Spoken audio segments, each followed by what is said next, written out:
On the grounds that Clara Sterling didn't just build a skyscraper, Arthur, the woman said, leaning forward. She's the primary donor for the National Prison Reform Project. She's the one who funded the new digital catalog system in this very library. She even provided the anti-fraud AI software we use to screen inmate filings. Arthur's heart hit zero gravity. She owns the library? In a way, yes, the woman shrugged. She's 10 steps ahead of you, Arthur. While you were trying to find a loophole in the past, she was updating the firmware of the entire system. Your friend Spider? He's actually a paralegal intern working for her firm. He was just monitoring your activity to see if you'd tried anything stupid. You just gave her all the evidence she needs to add another 5 years to your sentence for legal harassment. Arthur looked through the glass at the library across the hall. He saw Spider standing by the door, no longer looking like an inmate, but wearing a professional ID badge. Spider gave him a small, respectful nod, the same one Clara had given him, and walked away. Arthur was shook. He realized then that he wasn't just in a physical prison. He was in a Claraverse. Everywhere he turned, every move he made, she had already pre-calculated his failure. She had turned the law library, his last hope, into a honeypot trap. She's cracked, Arthur whispered, sinking into his chair. She's literally playing on God mode. The entire event was being played on the wild God mode anymore. He was just an NPC, non-playable character in Clara's empire, a cautionary tale that she was using to teach the world about the cost of betrayal. His redemption arc was a 404 error not found. It was the night of the Global Visionary Gala. This wasn't just some local party. This was the Super Bowl of high society. The entire event was being broadcast live across the world. In the prison common room, 40 inmates were huddled around a single, flickering TV screen. Even the toughest guys, the ones who usually watch sports or action movies, were locked in. Because they wanted to see the woman who had ratioed the world. Arthur was sitting in the back, leaning against the cold brick wall, his eyes fixed on the screen. He looked exhausted. His hair was thinning, his skin was the color of old newspaper, and he was rocking a permanent L on his face. The screen cut to a red carpet that looked like it was made of liquid gold. Out stepped Clara. The room went dead silent. Even Crusher let out a low whistle. "Man, she's built different," he whispered. Clara wasn't just glowing. She was supernova. She was wearing a gown made of smart fabric that shimmered like a digital diamond.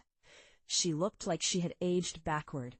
40 years of stress had been deleted from her face the moment she signed those divorce papers. She was holding a trophy that looked like a piece of the future. Tonight, the announcer's voice boomed over the TV. "We honor the woman who turned a silent life into a global sanctuary. Clara Sterling has just been named the first citizen of the new economy. Her projects have housed millions, and her wealth has now officially surpassed the billionaire bracket." Arthur felt a physical pain in his chest. That was his name they were shouting, Sterling. But it didn't belong to him anymore. He had forfeited his rights to that legacy the second he sent that 4K backstab text message. Clara walked up to the podium. She didn't have a speech written down. She didn't need one. She just stood there, letting the silence fill the room for a full 10 seconds. It was the same silence she used on Arthur in the kitchen, in the trailer, and in the lobby. It was her signature move. 40 years, Clara began, her voice steady and deadly calm. I was told that my value was in my support. I was told that my silence was my weakness. But I learned that silence isn't the absence of power. It's the charging station for it. The crowd went wild. The inmates started cheering. "She's spitting facts," Spider yelled from the front row. Arthur felt like he was watching his own obituary being celebrated. "I want to thank the one person who made this all possible," Clara continued, a small, mysterious smile playing on her lips. "The person who gave me the ultimate gift, the exit. Without that one desperate attempt to leave me with nothing, I never would have realized I already had everything." Arthur felt like she was looking directly through the lens, through the TV screen, and straight into his soul. It was a final boss stare. "To anyone out there trying to cancel a ride or die for a little bit of clout," Clara said, her voice dropping an octave, "just remember, when you cut the anchor, the ship doesn't sink, it just finally gets to sail." The screen erupted in a standing ovation. Arthur stood up, his legs shaking.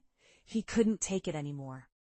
He stumbled toward the TV, screaming, "That's my money! That's my life! She's capping!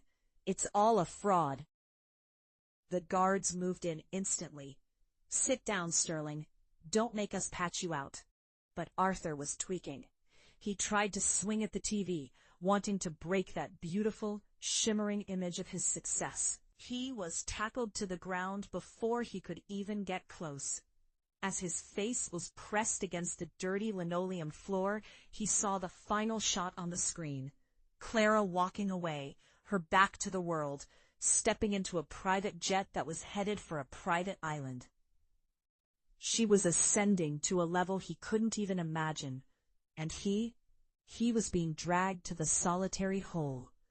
As the heavy steel door of the isolation cell slammed shut, Arthur was left in total, absolute darkness. No TV, no friends, no clout, just the sound of his own heavy breathing. He realized then that the silence wasn't just Clara's weapon, it was now his eternal sentence. He had wanted a life without her. He was finally, truly, independent of everything. They say time heals all wounds, but for Arthur, time was just a buffering screen that never finished loading. 10 years. 10 long years. That's how much time had passed since the Global Visionary Gala, where Clara had officially deleted Arthur from the world's memory. Arthur was finally getting out. He stood at the prison gates, holding a small plastic bag containing his possessions. That fake gold watch, now rusted and clapped, a worn-out wallet with no cash, and a pair of shoes that looked like they'd been through a zombie apocalypse. He looked like a non-playable character that had been glitched out of the main game. He expected someone to be there, maybe a stray friend from the old days, maybe a lawyer with a small pity check. But the sidewalk was empty. No cameras, just the cold wind and the sound of a distant drone. He looked up and saw the skyline. It was immaculate. The Sterling Sanctuary skyscraper was now the center of a massive, gleaming smart city. Every building had Clara's logo on it. The air was clean, the streets were high-tech, and the people looked glowed up. Clara hadn't just built a company, she had recoded the entire city's DNA. Arthur felt a surge of his old audacity. "I'll find her," he croaked, his voice sounding like sandpaper. "She can't just ghost me forever. I'll go to the Sanctuary HQ. I'll tell the world the real story.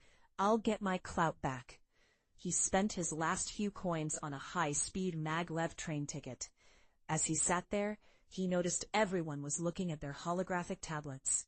They were watching a live-stream documentary titled The Architect of Silence: How One Woman Saved the World. The screen showed Clara. She looked legendary. She was on her private island, surrounded by trees she'd planted to save the biosphere. She looked like she was living in creative mode, while the rest of the world was stuck in survival. Arthur reached the Sanctuary HQ. The building was a 100-story masterpiece of glass and light. He tried to walk through the main entrance, but the security was now next-gen AI. A holographic interface popped up, scanning his face. "Access denied. A calm, feminine voice, strikingly similar to Clara's, announced. User Arthur has been permanently blacklisted from all Sterling properties. Reason: system incompatibility. Arthur started pounding on the holographic barrier. I'm Arthur Sterling. I'm the reason she's rich. Tell her I'm here. Tell her I'm cracked and ready to talk. A small compartment in the wall opened, and a robotic arm extended, handing him a single, high-tech glass tablet. The screen flickered to life. It was a pre-recorded message from Clara. Hello, Arthur, she said. She wasn't looking at him with anger or even triumph. It was just pure transparency. If you're seeing this, it means you've finished your sentence. You're finally free, just like you wanted in that text message 10 years ago. Arthur leaned in, his breath fogging the glass. Give me a job, Clara. I'll do anything. Just give me some bread. I've spent the last decade cleaning up the toxic code you left in my life, Clara continued, ignoring his pleas. I've built a legacy that will last 1,000 years. Your part was being the strong beta test. You were the lesson that taught me how to value myself. You were the strong zero that made me realize I was the one. The screen showed a live map of Arthur's bank account. Balance $0. I've arranged for one final payment, Clara said. It's not $1 million. It's not a legacy. It's a bus ticket to the furthest point from this city. And a job offer at a remote farm, far away from any cameras, any clout, and any sanctuaries. You wanted an independent life, Arthur. Well, here it is. Total anonymity. No one will ever know who you are. No one will ever care. The tablet screen faded to black, replaced by a single word in bold, white letters. Silence. Arthur looked around. The high-tech city was buzzing with life. But he was a ghost. People walked right past him, like he was invisible. He realized then that Clara hadn't just taken his money. She had uninstalled his presence from the world. He wasn't even a has-been. He was a never-was. He picked up the bus ticket that had printed out from the wall.